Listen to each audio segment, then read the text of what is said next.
Terima kasih. Selanjutnya Ibu Rieke Diah Pitaloka. Assalamualaikum warahmatullahi wabarakatuh. Salam sejahtera untuk kita semua. Om Swastiastu, Namo Buddhaya, salam kebajikan, Rahayu. Saya Rieke Diah Pitaloka, A183, Dapil Jawa Barat 7. Pertama, saya ucapkan terima kasih kepada pimpinan yang telah memberikan ruang kami untuk menyampaikan beberapa gagasan. Dan pada kesempatan yang berbahagia ini kami juga menyampaikan duka cita bagi seluruh korban bencana alam di tanah air. Dalam paripurna ini perkenankan kami menyoroti persoalan rencana kenaikan PPN 12%. Kementerian Keuangan berencana naikkan PPN 12% pada 1 Januari 2025. Argumentasinya karena perintah pasal 7 Undang-Undang Nomor 7 2021 tentang harmonisasi peraturan perpajakan. Dengan segala hormat, amanat pasal 7 harus dipahami secara utuh. Jangan hanya diambil pasal 7 ayat 1 yang berbunyi pada huruf B sebesar 12% mulai berlaku paling lambat tanggal 1 Januari 2025. Sesuai dengan pidato Ibu Ketua DPR tadi yang menyatakan bahwa DPR adalah mitra konstitusional pemerintah, maka keputusan PPN 12% penting menggunakan pertimbangan konstitusional keadilan sosial bagi seluruh rakyat Indonesia yang jelas merupakan komitmen Presiden Prabowo disampaikan pada pidato pelantikan 20 Oktober 2024. Dengan segala hormat, mari kita baca dan hayati pula pasal 7 ayat 3. Tarif pajak pertambahan nilai sebagaimana dimaksud pada ayat 1 dapat diubah bukan hanya paling tinggi 15%, tapi bisa juga diubah paling rendah 5%. Dalam penjelasannya disampaikan juga bahwa keputusan naik tidaknya harus mempertimbangkan perkembangan ekonomi dan moneter serta perkembangan harga kebutuhan pokok setiap tahunnya. Pidato Ibu Ketua Umum dalam penutupan masa sidang pertama DPR RI kali ini telah mengingatkan persoalan fiskal moneter dan kehidupan masyarakat yang sedang tidak baik-baik saja. Terjadi PHK massal, dan kemudian juga deflasi selama kurang lebih 5 bulan berturut-turut yang harus diwaspadai berdampak pada krisis ekonomi serta adanya kenaikan harga kebutuhan pokok. Sementara pertimbangan untuk dana pembangunan, saya sangat berharap pembangunan infrastruktur wajib dengan skala prioritas yang memengaruhi hajat hidup orang banyak. Inovasi dan kreativitas mencari sumber anggaran negara yang tidak membebani pajak rakyat dan membahayakan keselamatan negara. Termasuk tadi juga disampaikan Ibu Ketua DPR, segera menghimpun dan mengkalkulasikan dana-dana kasus-kasus korupsi wajib dikembalikan ke kas negara.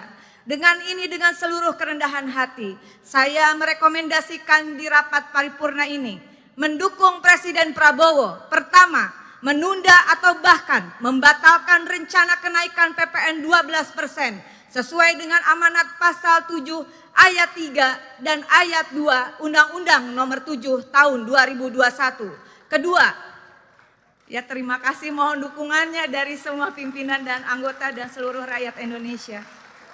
Kedua, mendukung Presiden Prabowo menerapkan dengan tegas self-assessment monitoring system dalam tata kelola perpajakan. Pajak selain menjadi pendapatan utama negara juga bisa menjadi instrumen pemberantasan korupsi sekaligus strategi dalam melunasi semua utang negara.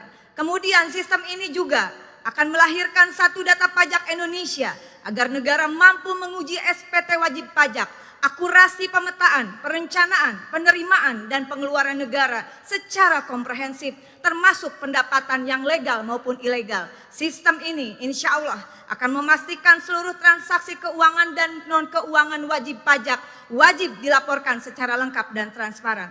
Terakhir, mohon dukungannya sekali lagi dari Ibu Ketua DPR, Wakil Ketua DPR, dan seluruh anggota DPR RI, seluruh anggota DPRD di seluruh Indonesia, mahasiswa yang ada di belakang dan rekan-rekan media. Kita beri dukungan penuh kepada Presiden Prabowo. Kita semua dan seluruh rakyat Indonesia, saya yakin menunggu kado tahun baru 2025 dari Presiden Prabowo, batalkan rencana kenaikan PPN 12%. Terima kasih. Wallahul muwaffiq ila aqwamit thoriq. Wassalamualaikum warahmatullahi wabarakatuh. DPR RI tentu saja meyakini bahwa pemerintahan baru akan menjalankan tugasnya dengan sebaik-baiknya untuk kesejahteraan rakyat, dan pastinya insya Allah tahun 2025 akan ada kejutan-kejutan baru dari pemerintahan yang baru. Karenanya mungkin Pak pimpinan akan menanggapi lagi, Pak Dasko.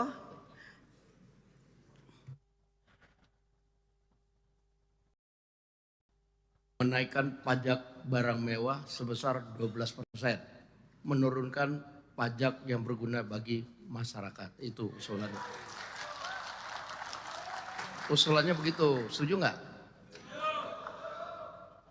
Nah, kita tunggu kejutan di tahun 2025, semoga membawa berkah dan kesejahteraan bagi seluruh rakyat Indonesia. Amin.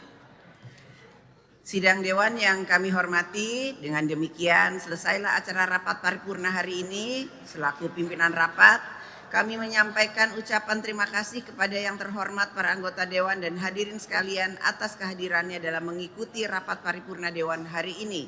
Sebelum menutup acara rapat paripurna hari ini, sekali lagi kami mengucapkan selamat bekerja di masa reses dan bertemu dengan konstituen di daerah pemilihan masing-masing. Dengan seizin sidang Dewan, kami perkenankan kami menutup rapat paripurna. Selamat Natal bagi yang merayakan dan selamat Tahun Baru 2025 bagi kita semua. Terima kasih. Alhamdulillahirobbilalamin. Wassalamualaikum warahmatullahi wabarakatuh.